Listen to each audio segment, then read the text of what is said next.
The great Hall of Harmony station gleamed under 1,000 colored lights. Representatives from across the galaxy had gathered for an event that happened only once every 100 years. The Centennial Mate selection was about to begin. Marcus Reed stood at the back of the human delegation and wished he was anywhere else. He tugged at his formal suit collar and watched the other candidates prepare themselves. They were all impressive people. Decorated soldiers, brilliant scientists, smooth-talking diplomats. Marcus was just a farmer who happened to know a lot about plants. His brother James had begged him to come. Earth needed 50 candidates, and they were short on volunteers. Marcus only agreed because James promised it would just be a formality. Nobody expected the aliens to actually choose any humans anyway. This was Earth's first time being invited to the ceremony. The 12 alien princesses entered the hall, and the crowd fell silent. Each one was incredible in her own way. Princess Jathera of the Krovan stood nearly 8 feet tall, with 4 powerful arms covered in ceremonial armor. Princess Sela of the Mindari floated above the ground, body surrounded by a soft purple glow that showed her telepathic power. There was Princess Velmora, whose blue skin shimmered like water, and Princess Kern, whose insect-like features held a strange beauty. Marcus counted 12 princesses total, each representing a powerful species in the Galactic Council. This ceremony was supposed to strengthen alliances between their worlds. Each princess would choose a mate, and that choice would bind their families together for generations. The presentations began. Each species showcased their candidates through demonstrations of strength, intelligence, and cultural achievement. The Krovan candidates broke metal bars with their bare hands. The Mindari solved complex puzzles using only their thoughts. When Earth's turn came, human candidates showed off advanced technology and performed impressive athletic feats. Marcus didn't participate in any of it. While everyone else was busy impressing the princesses, he slipped away to the station's botanical gardens. He had noticed them during the tour yesterday and wanted to see the alien plants up close. The gardens were beautiful, but something was wrong. Many of the plants looked sick. Their leaves were wilting, and the soil seemed to dry. Marcus found a station worker struggling with a broken irrigation system. "Need some help?" Marcus asked. The worker, a short alien with 6 arms, looked surprised. "You are one of the ceremony candidates. You should not be doing maintenance work." Marcus smiled and rolled up his sleeves. "I'm better at fixing things than looking pretty in a suit." "What's the problem?" For the next 2 hours, Marcus worked alongside the maintenance crew. He diagnosed the irrigation system's problems and helped repair it. The alien workers were grateful. They had been trying to fix it for weeks. Marcus showed them how to adjust the water pressure and set up a better distribution network. He even helped replant some of the dying specimens in better soil. He was covered in dirt and completely forgot about the ceremony until his communicator buzzed frantically. James was sending emergency messages. Marcus needed to return to the hall immediately. When Marcus arrived, still in his work clothes, with soil under his fingernails, the hall was in complete chaos. Apparently, the selection process had started without him. Now it was his turn, too. Stand with the other human candidates while the princesses made their choices. The Galactic Council spokesman explained the rules.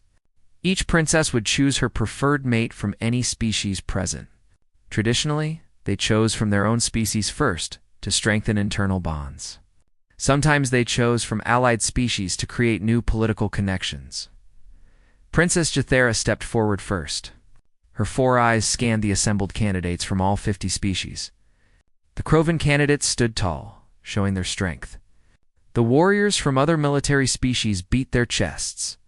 Everyone expected her to choose a fellow Krovan, or perhaps a warrior from an allied race. She pointed directly at Marcus. The hall went completely silent. Marcus looked behind him, thinking she must be pointing at someone else. But there was only a wall behind him. She was definitely pointing at him. Before anyone could react, Princess Sela floated forward. The telepathic princess's purple glow brightened as she too pointed at Marcus. Then Princess Velmora stepped up. She pointed at Marcus. Princess Kern followed. She pointed at Marcus. One by one, all 12 princesses came forward. Every single one pointed at the same human male. The dirty one in work clothes, who smelled like soil and irrigation water. The Galactic Council erupted in confusion and angry shouts. Representatives jumped to their feet, demanding explanations. This had never happened in 3,000 years of ceremonies. The rules didn't even cover what to do in this situation. Marcus stood frozen in shock. He looked at James, who looked equally stunned. The other human candidates stared at him with expressions of disbelief and jealousy. Aliens from dozens of species were yelling in languages Marcus didn't understand. The council's eldest member called for order. His voice boomed through the hall. This is unprecedented. We must have an explanation. Princesses, why have you all chosen the same candidate? The 12 princesses looked at each other, then back at Marcus. Princess Jathera spoke first, her deep voice carrying authority. We have made our choices according to the ancient rules. The ceremony allows us to choose any candidate we wish. We have chosen. But you must explain your reasoning, another council member demanded. This human is not even a warrior or a diplomat. Look at him. He's covered in dirt. Princess Sela's telepathic voice echoed in everyone's minds. We saw what we needed to see. Our choices stand. The other princesses nodded in agreement. None of them would explain further or change their decision. The council had no choice but to call an emergency session. The ceremony was suspended. Marcus found himself suddenly surrounded by 12 groups of royal guards from 12 different species. They all insisted they were there to protect him. But they watched each other with suspicion and distrust. James pushed through the crowd to reach his brother. Marcus, what did you do? How did you get all 12 princesses to choose you? Marcus shook his head, completely confused. I didn't do anything. I was in the gardens fixing a watering system. I barely even saw them during the presentations. Well, you did something, James said, because you just became either the most important human in the galaxy or the cause of the next galactic war. As guards escorted Marcus to a secure room, he caught glimpses of the 12 princesses. Each one watched him with an expression he couldn't quite read. It wasn't just interest or attraction. It was something deeper. Something that made him even more nervous than the political chaos erupting around him.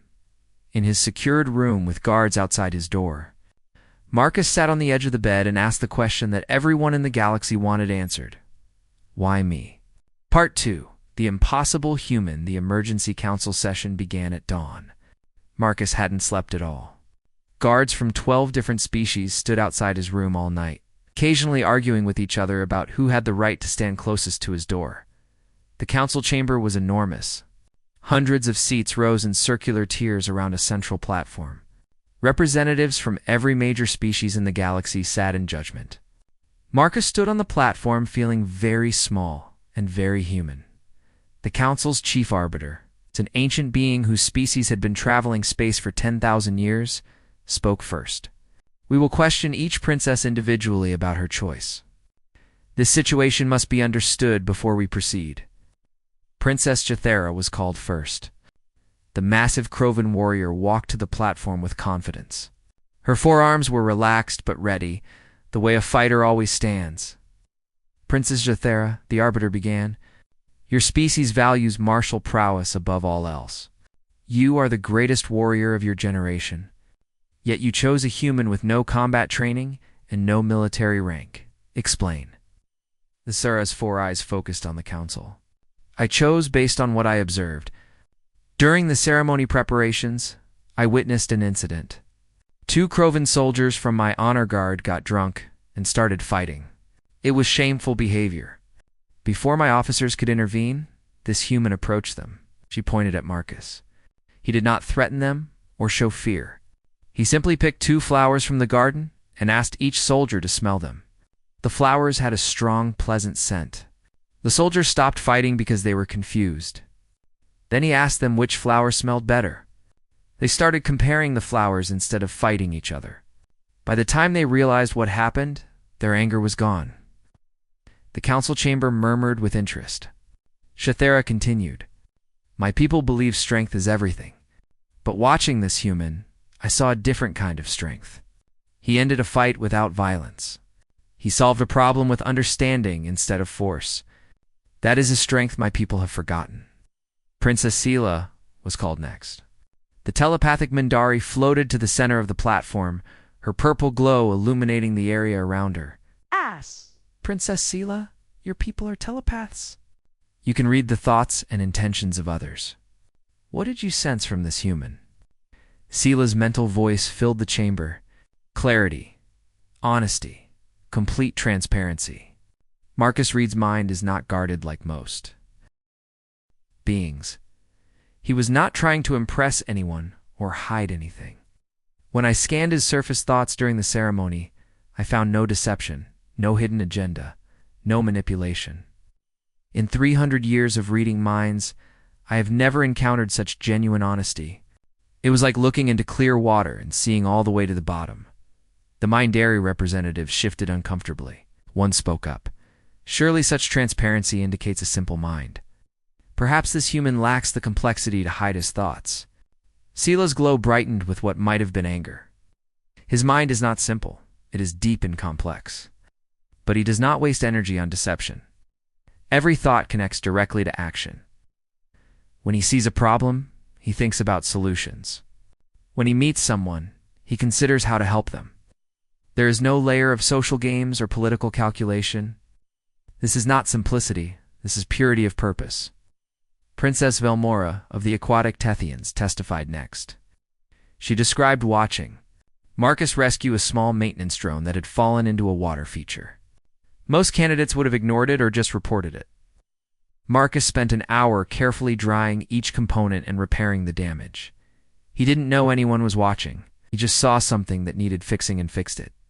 Princess KRRN of the Insectoid Vexillum told a similar story. She observed Marcus carefully relocate a nest of small creatures that most species considered pests. He handled them gently and found them a new home where they wouldn't bother anyone but could still survive. He understood that every creature had a purpose in the ecosystem. Each princess shared observations like these. Marcus had no idea anyone was watching him during those moments. He was just doing what felt natural, helping where help was needed, fixing what was broken, treating every living thing with respect. The pattern became clear. Each princess had looked past the ceremony's formal presentations. They watched what candidates did when they thought nobody important was looking. Marcus treated maintenance workers the same as ambassadors. He helped without expecting reward. He solved problems because problems needed solving, not to gain status.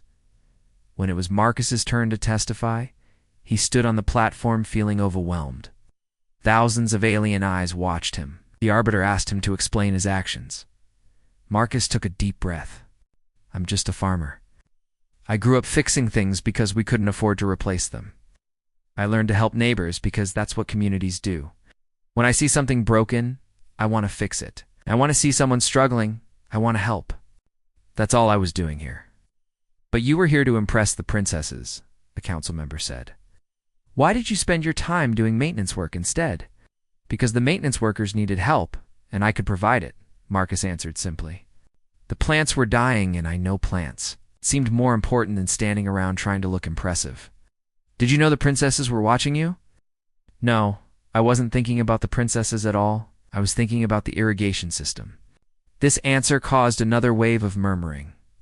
The idea that someone would attend the most important political ceremony in the galaxy and not think about the princesses was incomprehensible to most species. The arbiter pressed further. What are your intentions toward these princesses? Do you seek power through them? Political advantage for Earth? Marcus looked uncomfortable. Honestly, they all intimidate me. They're royalty from civilizations thousands of years older than mine. They're powerful and intelligent and important. I never imagined any of them would even notice me, let alone choose me. I still don't understand why they did. His honesty was so complete that even the most suspicious council members found it hard to doubt him. But that created a new problem. If Marcus wasn't manipulating the situation, what did it mean?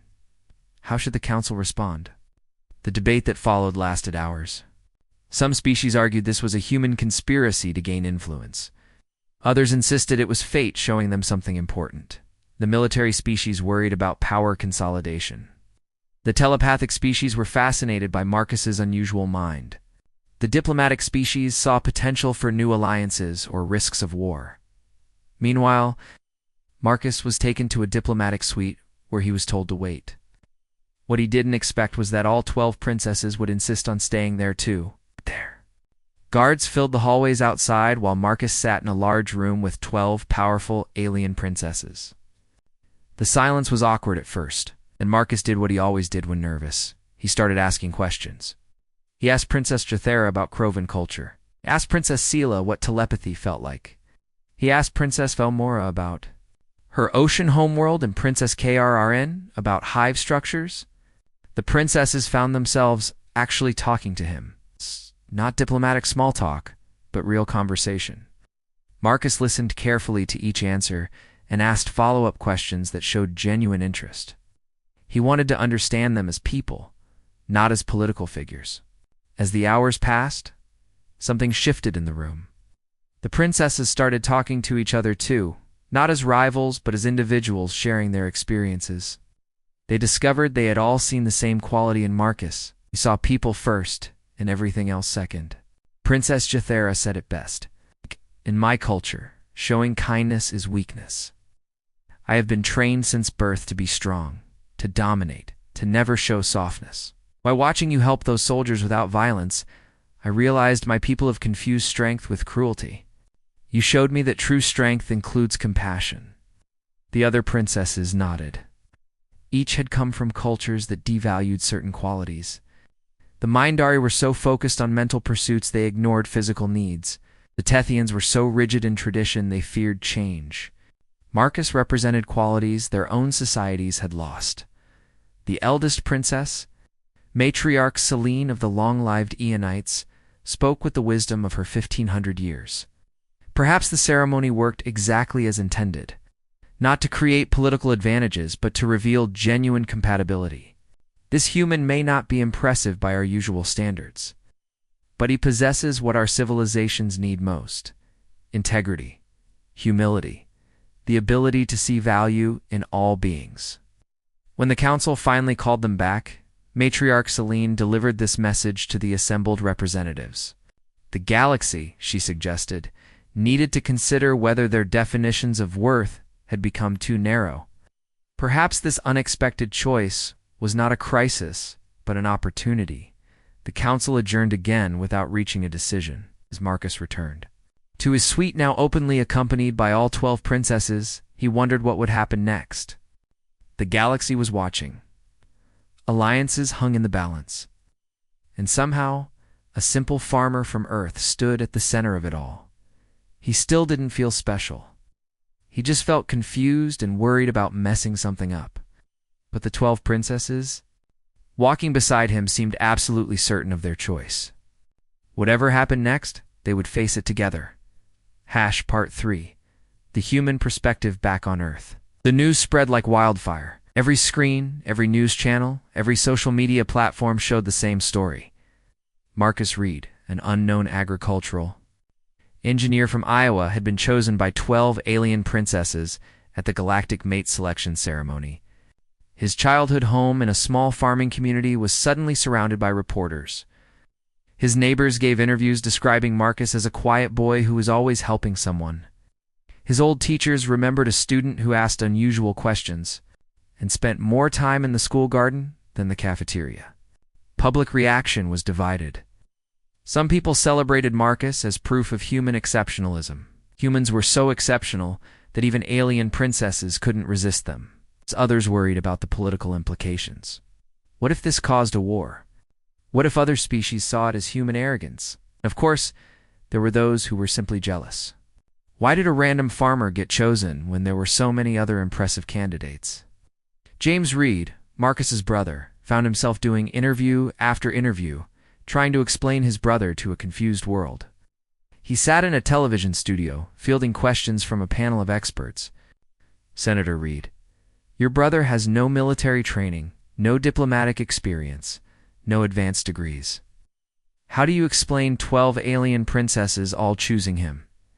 James smiled tiredly. He had been asked this question 100 times already. If you knew Marcus, you wouldn't be surprised. He's the kind of person who stops to help a stranger change a tire in the rain. He's the guy who notices when someone is struggling and quietly offers help without making them feel bad about it. But surely there were more qualified candidates, another interviewer pressed. Qualified for what? James asked. We assumed the ceremony was about status and power. Maybe the princesses were looking for something else, something my brother has in abundance. James told them about their childhood. Their parents died in an accident when Marcus was 16 and James was 12. They had no other family. The state wanted to put James in foster care and sell the family farm to pay debts. Marcus refused to let that happen. At 16, Marcus took over running a failing farm while finishing high school. He woke up at 4 in the morning to handle the animals and crops, went to school, came home, and worked until dark. He taught himself advanced agricultural techniques from library books. He invented new ways to maximize crop yields from their small plot of land. But more than that, Marcus took care of James. He made sure his younger brother did his homework. He attended every school event James participated in, saved every penny so James could go to college. When James wanted to study political science, a field that wouldn't help with the farm, Marcus encouraged him to follow his dreams. Marcus sold several patents for crop technology he developed, James explained to the interviewers. He could have become wealthy. Companies offered him high-paying positions. He turned them all down. He used the money to put me through school and then went back to farming. He said he was happy helping small farming communities survive. The interviewers were starting to understand.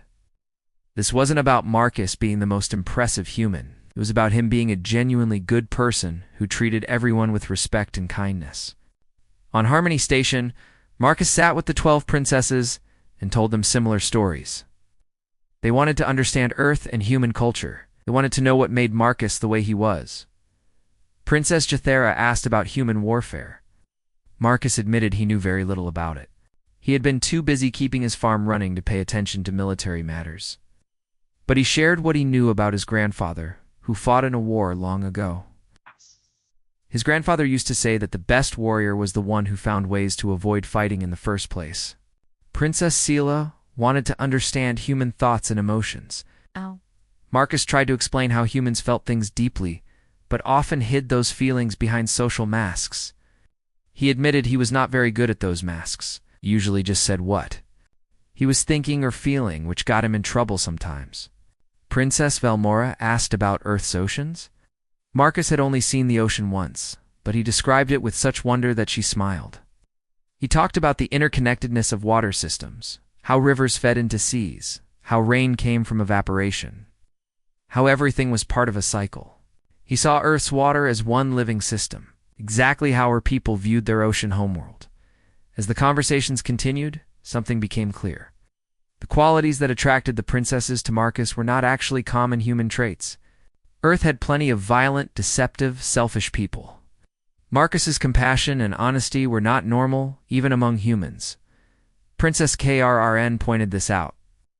Your people have wars and conflicts. They have corruption and cruelty. You are not exceptional because you are human. You are exceptional, even among humans. Marcus thought about this. Maybe I'm not exceptional at all. Maybe I just learned different lessons. When you grow up with nothing and have to fight for everything, you learn to value what really matters. You learn that broken things can be fixed, that struggling people need help, not judgment, that being honest saves time and energy. The princesses realized something important. They hadn't chosen Marcus because he represented all of humanity. They chose him because he represented qualities that were rare everywhere in the galaxy. Kindness without weakness. Honesty without naivety. Strength without cruelty. These weren't human traits or alien traits. They were simply good traits that any species could have but often lost in the pursuit of power. That evening, Marcus asked to speak with each princess privately. The first was Princess Jathera. They walked in the station's observation deck, looking out at the stars. I need you to understand something, Marcus said. I'm not a hero from your warrior stories. I'm not strong or brave in the way your people value. If you're expecting me to be something I'm not, you should change your choice now, before this gets more complicated. Shathera's forearms crossed in a gesture Marcus had learned meant she was thinking carefully. I did not choose you because I want a traditional warrior mate. I chose you because you showed me that my people's definition of strength is incomplete. You have courage of a different kind. The courage to be gentle in a harsh universe. That is harder than wielding a sword. Marcus had similar conversations with each princess. He gave them every chance to reconsider. Explained that he couldn't be 12 different perfect partners. He had no idea how to navigate royal politics or maintain complicated relationships across multiple species. He was just a farmer who understood plants better than people. Instead of doubting their choices, the princesses became more certain. Marcus's willingness to release them from their decisions proved exactly why they made those decisions. He put their needs before his own interests. He was honest even when it cost him something. These were not the actions of someone trying to manipulate them for power. After meeting with all 12, Marcus sat alone trying to process everything. His communicator buzzed. It was James calling from Earth. "How are you holding up?" James asked. "I'm completely overwhelmed," Marcus admitted. "I have 12 alien princesses who want to bond with me, and I don't understand why. The council might decide to reject their choices and start a political crisis. Half the galaxy thinks I'm running some kind of human conspiracy, and I just want to go home and work on my farm." James laughed, but it was a sympathetic laugh. "That's exactly why they chose you, Marcus. You're the only person at that ceremony who doesn't want the power and attention. You're probably the only safe choice they could make." After the call ended, Marcus walked back to the common area where all 12 princesses had gathered. They were talking among themselves, something that apparently rarely happened. From rival species typically maintained formal diplomatic distance. But here they were having an actual conversation. Marcus took a deep breath and shared an idea that had been forming in his mind. "I've been thinking about this situation all wrong. Everyone has. This isn't about one human bonding with 12 aliens. What if we looked at it differently? What if this is about 13 individuals from 13 different worlds choosing to build something new together?" The princesses stopped talking and turned to listen. "I can't be a traditional mate to 12 people," Marcus continued. "I'm not that skilled or important. But what if our bond wasn't about traditional romance? What if it was about shared values and shared purpose? All of you saw the same things in me. You valued helping over status. You valued honesty over political games. You valued seeing worth in everyone, not just the powerful." Oh. He looked at each princess in turn. "What if we formed a partnership dedicated to those values? We could use our combined positions to help struggling communities across all our worlds. We could show the galaxy that cooperation works better than competition. We could teach what you taught me, that there are many kinds of strength and all of them matter." The room was silent as the princesses considered this. Finally, Matriarch Selene spoke. "You are suggesting we change the nature of the mate bond itself. This has never been done." "Maybe it should be," Marcus said. "The ceremony is supposed to create connections between species. What better connection than a partnership built on actually helping people instead of just political alliance?" Princess Sela's telepathic voice was thoughtful. "This could work. We would not be bonded as traditional mates, but as partners with a mission.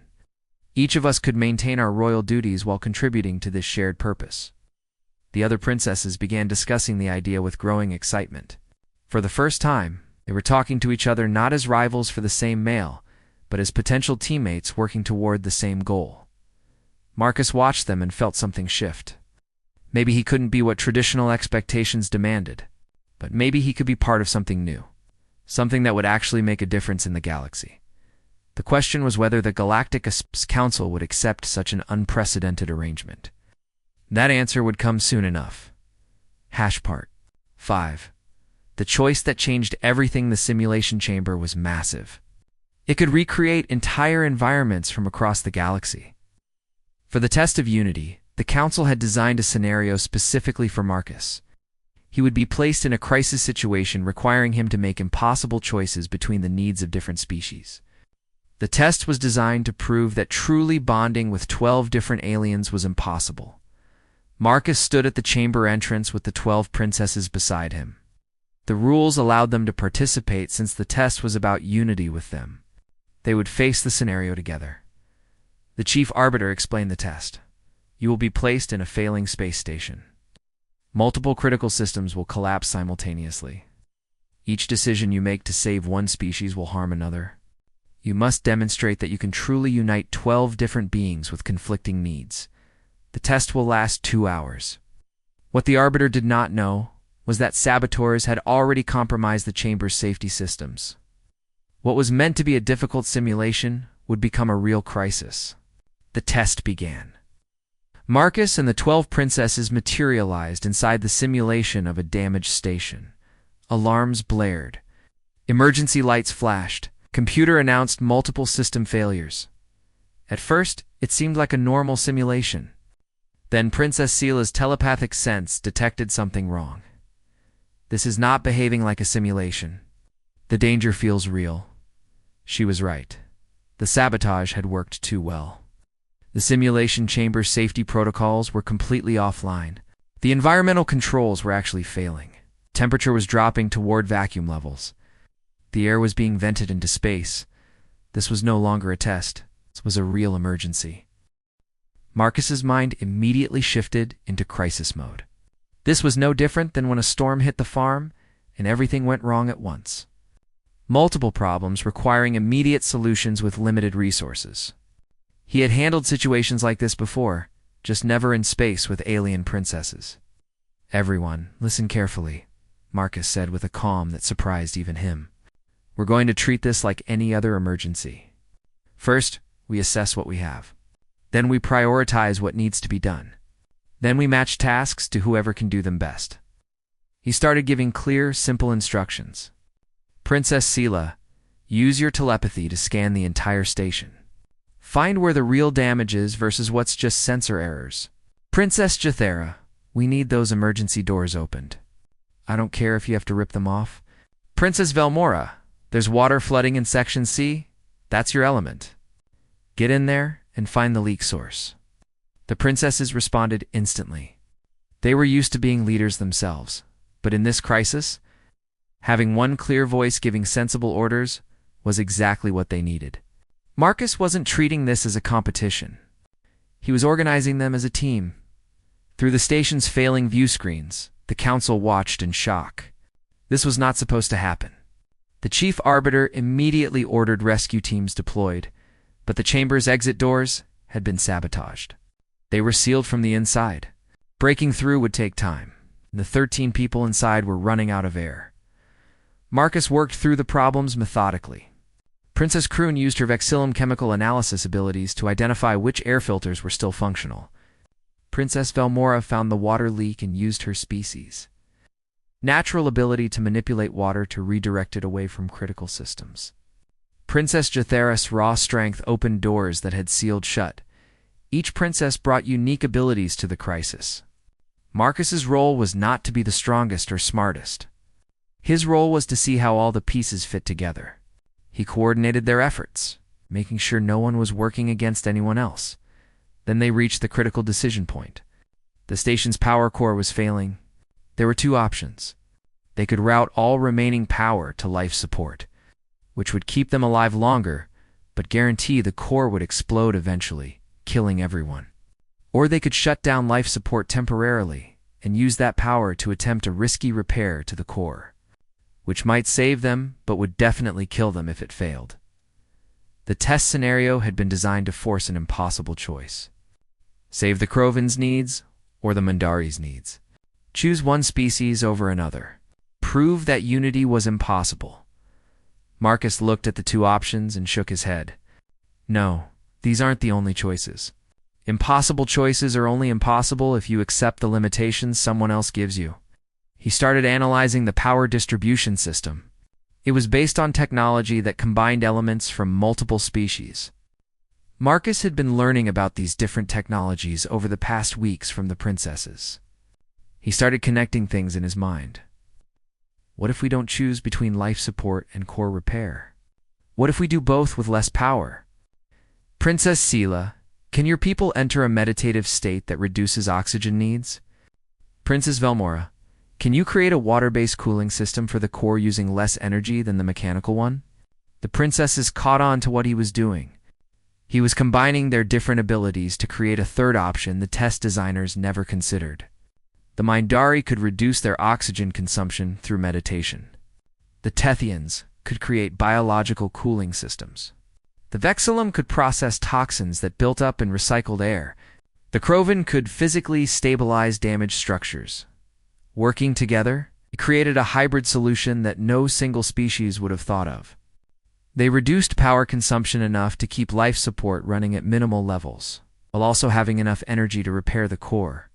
It required every princess contributing their species' unique abilities and careful coordination. Outside the chamber, the council watched in amazement. The rescue teams were still trying to break through the sealed doors. Inside, Marcus and the princesses were saving themselves through unprecedented cooperation. Then came the most dangerous part. Someone needed to physically access the core to complete the repair. The radiation levels would be fatal, even with protective gear. It was a suicide task. All 12 princesses volunteered immediately. Marcus refused. "This is my decision. I'm the one who designed this solution. I should be the one to implement it. You're the one bonding with us," Princess Jathera said. "We will not let you die." "I won't let any of you die," Marcus replied. He looked at each of them. "You all chose me because you saw something valuable. Well, I see something valuable in each of you. You're going to go on to do important things for your people. The galaxy needs you more than it needs me." Princess Sela's telepathic voice was gentle but firm. "That is not your choice to make alone. We are supposed to be partners. Partners decide together." For a moment, they were at an impasse. Then Princess Kern had an idea. "What if we all go together? 12 of us sharing the radiation exposure would reduce the dose each receives. Add protective gear, and we might all survive." Otto Marcus shook his head. "The core chamber is too small. Only 3 people can fit. And I need to be one of them because I'm the only one who understands the full repair sequence." After quick discussion, they decided. Marcus, Princess Jathera, for her strength, and Princess Sela, for her telepathic coordination, would enter the core. The others would maintain the life support systems and guide them through the process. The 3 entered the radiation-flooded core chamber. Marcus's hands shook as he worked on the delicate repairs.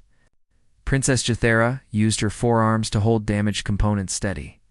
Princess Sela maintained telepathic contact with the others outside, coordinating the power flow timing. It took 15 minutes. 15 minutes of exposure to radiation levels that were slowly killing them. Marcus could feel his body weakening. His vision blurred.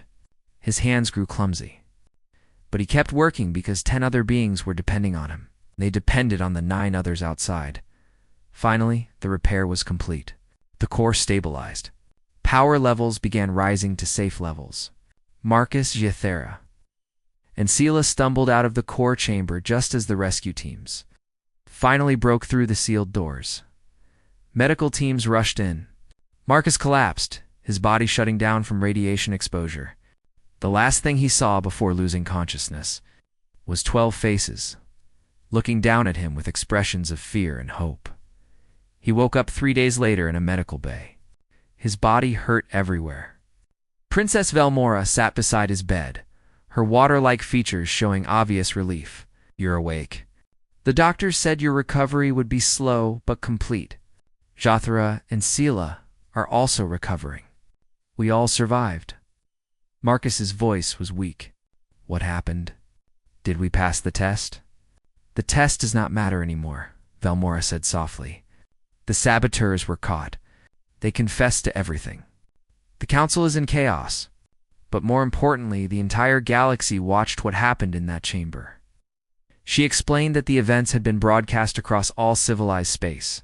Everyone saw Marcus and the 12 princesses work together to survive a real crisis. They saw the cooperation, the coordination, the willingness to sacrifice for each other. "Public opinion has shifted dramatically," Velmora continued. "People across hundreds of worlds are talking about what they saw, not political alliances or power plays. They saw 13 beings from 13 different species working as one team. They saw what unity actually looks like. Over the next week, as Marcus recovered, he learned the full impact of what happened. The council had voted to recognize all 12 bonds under Marcus's proposed modification. It would not be traditional mate bonds, but a form of alliance called the Partnership of Equals. The partnership would be formalized, not through reproduction requirements, but through shared purpose and mutual commitment. Marcus and the 12 princesses would form a council dedicated to helping developing worlds, solving resource crises, and teaching species to cooperate. Each princess would maintain her royal duties and connections to her homeworld, but they would also contribute to this shared mission. They would prove that cooperation across species was not just possible, but powerful. Messages poured in from across the galaxy. Small civilizations that the council usually ignored asked for help. Struggling colonies requested assistance. And remarkably, young people from dozens of species volunteered to join the partnership's mission. 2 months later, Marcus stood on a failing agricultural world called Prentice 4. It was a minor civilization that the council had written off as unsustainable. The soil was depleted. The water systems were breaking down. The population was slowly starving. Marcus walked through the dusty fields with the 12 princesses beside him. He knelt down and grabbed a handful of soil, letting it run through his fingers. This can be fixed. The soil isn't dead, it's just exhausted. We need to introduce nutrients, and probably some Earth-style nitrogen-fixing crops. Princess Jathera directed Krovan engineers to set up the infrastructure Marcus designed. Princess Sela used Mindari telepathy to teach the local farmers new techniques directly mind-to-mind. Princess Velmora designed water management systems. Princess Curran introduced pollinator species from Vexillum that would thrive in this environment. Each princess contributed resources from her homeworld. Each brought technology and knowledge that, when combined, created solutions no single species could have achieved alone. The transformation of Prentice 4 took 6 months. The dying world became a thriving one. The population not only survived, but prospered. News of this success spread across the galaxy. More requests came in. The Partnership of Equals found itself traveling from world to world, solving problems that others had given up on. And everywhere they went, they demonstrated the same principle. Different species working together could achieve more than any species working alone. 3 years after the ceremony, another mate selection was held. Marcus attended as an observer, watching with the 12 princesses who had become not just his partners but his closest friends and collaborators. The ceremony was different now. Dozens of candidates from different species mixed together, talking and laughing. Many princesses and princes chose mates from different species. Based on genuine compatibility rather than political advantage, the focus had shifted from status displays to actual character. Demonstrations. Young aliens studied Marcus's trials in their schools, learning about creative problem-solving and cooperation. His simple approaches to seemingly impossible challenges became teaching examples across hundreds of worlds. Marcus stood in his quarters on the partnership's ship, looking at a small garden he had created. It contained plants from all 13 homeworlds, growing together in carefully balanced soil. Each plant needed slightly different conditions, but he had found ways to make them all thrive in the same space. Princess Jathera found him there. She stood beside him silently for a moment, then spoke. "Do you ever regret that day we all pointed at you? Your life became far more complicated than that simple farmer ever wanted." Marcus smiled and shook his head. "I regret that I didn't appreciate the garden on Harmony Station more before everything went crazy. But no, I don't regret what came after. I'm still just trying to help fix broken things. I'm just doing it on a bigger scale now." "You fixed more than irrigation systems," Jathera said. "You helped fix how the galaxy thinks about unity and cooperation." Marcus shrugged. "I just showed people what I always knew from farming. Different plants grow better together than apart. Diversity makes ecosystems stronger. It's the same principle, just applied to civilizations instead of crops." The partnership's ship moved through space toward their next mission. A mining colony was struggling with equipment failures. A water world needed help with contamination. A desert planet wanted to learn about agriculture. There was always something that needed fixing, and now Marcus had 12 brilliant partners to help him fix things. He was still the same person who spent more time with plants than politics. Still the farmer who valued honest work over status. Still the human who treated maintenance workers and princesses with the same respect. But now the galaxy knew his name. The impossible choice that all 12 princesses made had become the choice that changed everything. It proved that genuine connection across differences was possible. That cooperation was stronger than competition. That one person with integrity could inspire millions. Marcus Reed had never wanted to be special or important. He just wanted to help where help was needed.